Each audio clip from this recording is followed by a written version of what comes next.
यहाँ पर सभी रास कर रहे हैं। अब रास करते करते ठाकुर जी, राधा रानी, ग्वाल बाल, कुछ गोपियां सब थोड़ा थक गए, तो एक कोने में आकर खड़े हो गए। अब यहाँ पर बात करते करते भगवान की नजर राधा जी के गले पर पड़ती है। आज राधा जी ने एक बहुत सुंदर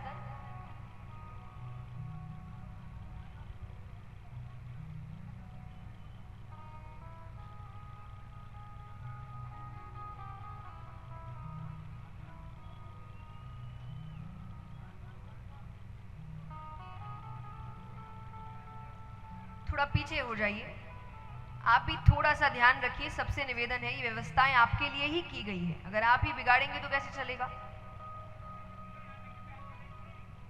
आइए, और बाकी सब चलो, कोई बात नहीं।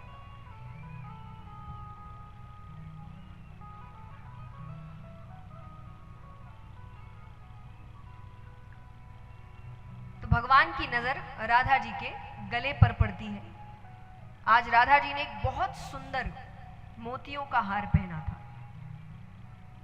ऐसे भी राधा जी के जो पिता हैं बृषभानु जी, वो बहुत धनवान थे, नंद बाबा से भी ज्यादा धनवान।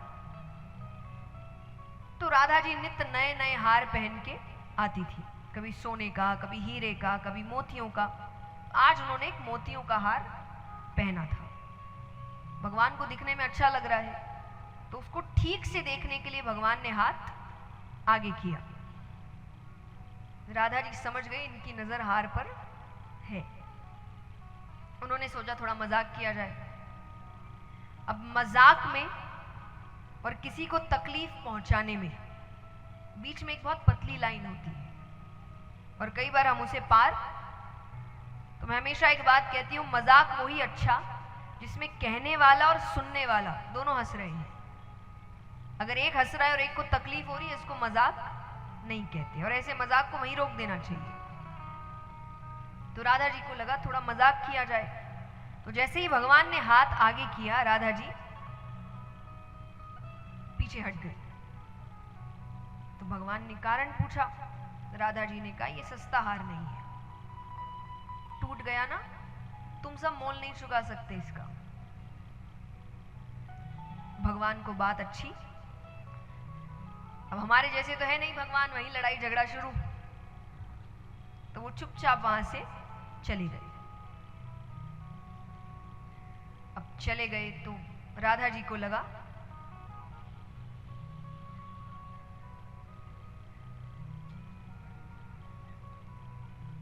कि वो नाराज हो गए।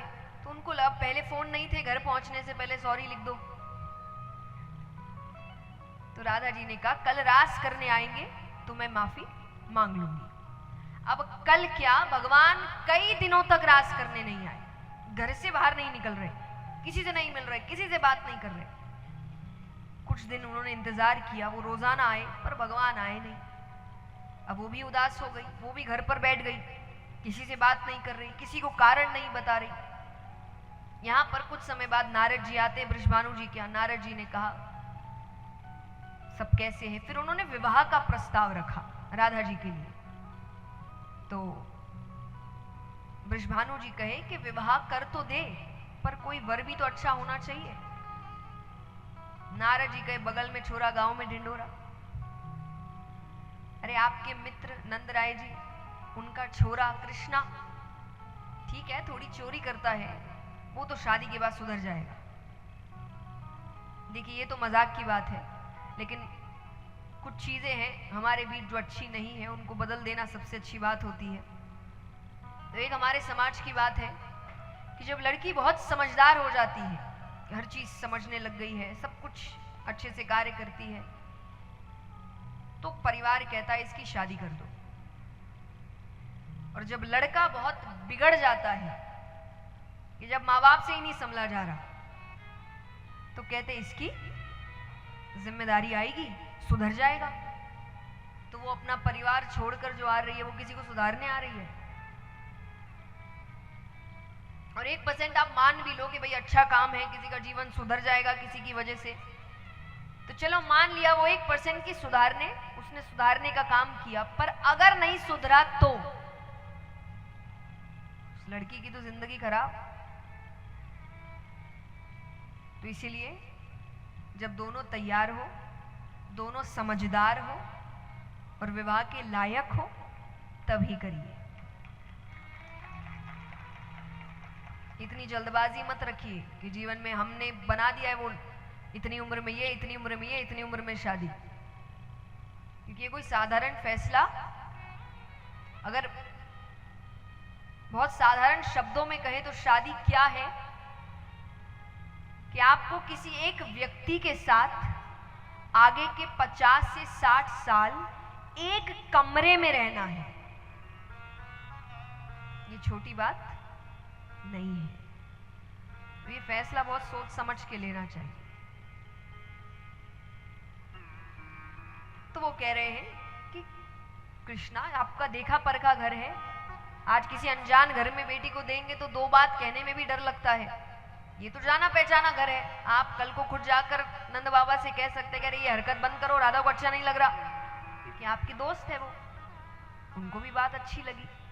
तो उन्होंने एक पत्र बनाया जिसमें विवाह का प्रस्ताव लिखा। अब धनवान व्यक्ति है, इनके अपने तामझाम है, खाली पत्र तो भेजेंगे नहीं। 108 खोमचे तैयार किए। खोमचे मतलब बारात, जिसमें शादी में गिफ्ट्स बना के भेजते हैं ना, 108 तैयार किए। सब में कुछ ना कुछ रखा, किसी में सोना है, किसी में चांदी है, किसी में खाने का सामान है, किसी में कपड़े हैं। अंत में एक खाली बच गया, उसमें मोती भर दिए। अब ये भगवान के घर जाता है। भगवान भी थोड़े तो खुश है ही, दिखा नहीं रहे हैं, खुशी बहुत है उनको, पर वो खुशी शुरू ही हुई थी कि उनकी नजर मोतियों के खोमचे पर जाती। सब कुछ याद आ गया। उन्होंने कुछ हिस्से मोती उठाए, वहां से चले गए। नंद बाबा भी प्रसन्न है, कौन राधा जी को अपने घर की बहू नहीं बनाना चाहेगा भाई।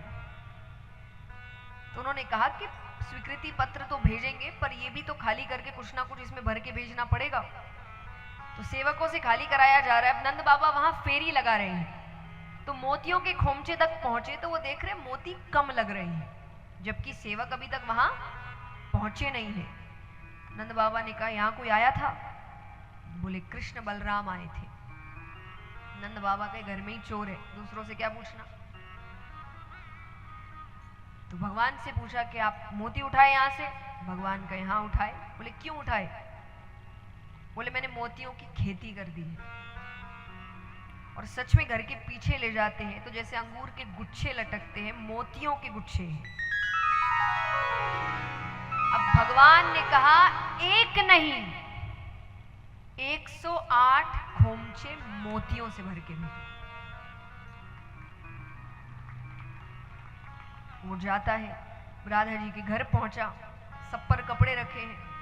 अब वो पहला कपड़ा हटाए, मोती, दूसरा मोती, तीसरा मोती, वो और जोर से रोने लगे, क्योंकि किसी और को नहीं पता, उनको पता है कि ये मुझे दिखाने के लिए भेजे गए। अब उनको लग रहा है कि यानी बात इतनी बुरी लग गई।